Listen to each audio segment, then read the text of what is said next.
Hello, Morongo Basin and listeners around the world online at Z107.7 Here is the Z107.7 local news for Thursday, March 30th, 2023. The San Bernardino County Board of Supervisors voted unanimously to leverage nearly $73 million in resources to support programs that will counter the growing problem of homelessness through a variety of programs. The decision was made at their Tuesday meeting. The funding comes from federal, state, and county resources and will be used in ways outlined by the county's 2022 Homeless Strategic Action Plan, which was approved by the board in June. Among some of the initiatives that will receive additional funding is the continuance at the county level of the state's Project Roomkey program, which provides hotel rooms for unhoused people. The state program has expired, but with the funding, the program, which provides up to 80 to 90 beds, can continue on the county level. The funding will also be used for outreach programs and housing solutions, including new group and individual facilities throughout the county and through partnerships with cities within the county. In response to accusations from enraged community members, many of whom are organizing recall efforts on grounds of board members acquiring new legal counsel without consulting the community, Morongo Valley Community Services District Board Director Michael Emery has agreed to resign in 12 months under 3 proactive conditions. Assignment reporter Gabriel Hart has the details for us today. Addressing the ongoing contention between the Morongo Valley Community Service District Board and community members attempting recalls for 3 board members, Board Director Michael Emery made a closing statement at the MVCSD meeting on Thursday, March 16th, agreeing to resign under 3 proactive conditions to bolster community participation, since much of the confusion and speculation has stemmed from low attendance at regular meetings, where he believes all issues have been handled with full transparency. Moving forward, Emery agrees to resign in 12 months under the conditions that, number 1, there will be no fewer than 60 community members at every monthly meeting. Number 2, those 60 attendees must form subcommittees of at least 5 people for each committee. Number 3, attendees must be respectful and engage in a positive way. No screaming, no intimidating, or harassment of community members. Emery says, quote, "If people can show up to scream at me, I believe the same people can show up to participate in a positive way. I believe in civil discourse and the right to be passionate and angry, but at the end of the day, it's only with the level heads and open conversations that we can make a change for the best interests of all community members. To make those changes, it requires consistently showing up, getting involved, being part of the solution," unquote. Reporting for Z107.7, this is assignment reporter Gabriel Hart. Residents of 29 Palms are being encouraged to join an advisory committee on a proposed sewer system for the city.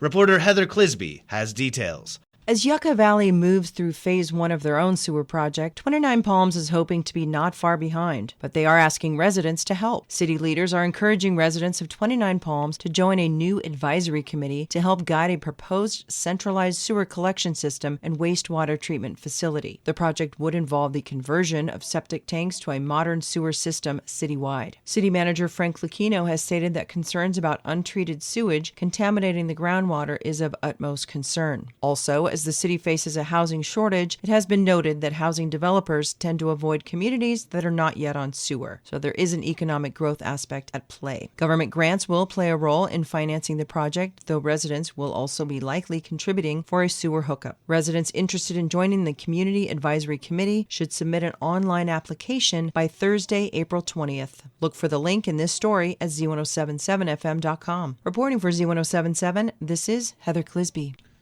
The Animal Action League will be holding their world-famous drive-through nail trim-only clinic tomorrow morning. From 10 a.m. until 2 p.m., you can have your pet's nails trimmed for only $7 per pet, no appointment necessary. The Animal Action League is located at 62762 29 Palms Highway in Joshua Tree. Remember that this is a nail trim-only clinic. No vaccine or microchip services will be offered. The Animal Action League reserves the right to refuse service based on the pet's temperament as well as the temperament of their owners. The 29 Palms Art Gallery will host an opening reception for the featured artists of their April exhibitions. Arts and entertainment reporter Charlie Thomas tells you how to get up close and personal with the artists. The 29 Palms Art Gallery will host an opening reception on April 1st from 4 to 6 p.m. at the gallery in 29 Palms. April's exhibition features the paintings of local acclaimed artist Chuck Kaplinger and pottery and stonework of Yucca Valley's Ed Kiesling. Check out the latest the gallery has to offer and meet the artists themselves while enjoying live music by native flute player Naomi Blakesley. In the East Gallery will be a display of photography by Diane Pattis, as well as the newest works by Guild members in the Members Room. The exhibitions will be on display through April 30th. The 29 Palms Art Gallery is located at 74055 Cottonwood Drive at National Park Drive in 29 Palms. Reporting for Z107.7, this is arts and entertainment reporter Charlie Thomas. Fentanyl is a highly potent synthetic opioid, 50 to 100 times more potent than morphine.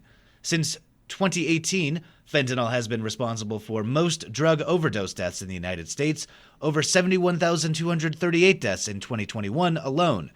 The county district attorney's office is using a unique legal strategy to charge a dealer who sells fentanyl, resulting in an overdose death, with murder. DA Public Information Officer Jacqueline Rodriguez will outline that strategy and more on the Z107.7 Up Close show with Gary Dagnot. Call in live and learn more about how law enforcement is fighting the scourge of fentanyl this Friday at 10 a.m. on Z107.7. The Desert Institute invites you to join them this spring for some exciting new courses and retreats. With more on this, here's El Weatherup. Join Desert Institute Director Sarah Witt April 6th to the 8th for a 3-day, 2-night trip entitled Backpacking, Beyond the Boy Scout Trail. The adventure covers a 22.5-mile trek that loops through the northwest corner of the park, taking regular breaks for snacks and stretching. All levels are welcome as the tempo will adjust to meet the needs of the group. For more information and to register for the event, visit joshuatree.org and click on the Desert Institute page, where all of the spring classes and activities are listed. Reporting for Z107.7, this is El Weatherup. At Saturday's opening of the 29 Palms Little League season, a long-hoped-for special event will occur when the league screens the motion picture The Sandlot. The event will take place at 6 p.m. at the ball fields at Lucky Park. Little League officials were keen to screen this film immediately after the opening ceremony, but were unable to afford the royalties. The 29 Palms Rotary Club stepped up and paid all associated costs and fees for screening the classic youth baseball film for this season's Little League players and their families.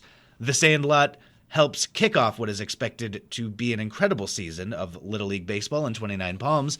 The movie screens for free at Lucky Park at 6 p.m. on Saturday. And finally, the 29 Palms High School track and field team hosted the Yucca Valley High School track and field team in another wild and windy meet on Wednesday. The boys Trojans bested the boys Wildcats in a nail-biter 60-56, while the Lady Wildcats overwhelmed the Lady Trojans 72-27.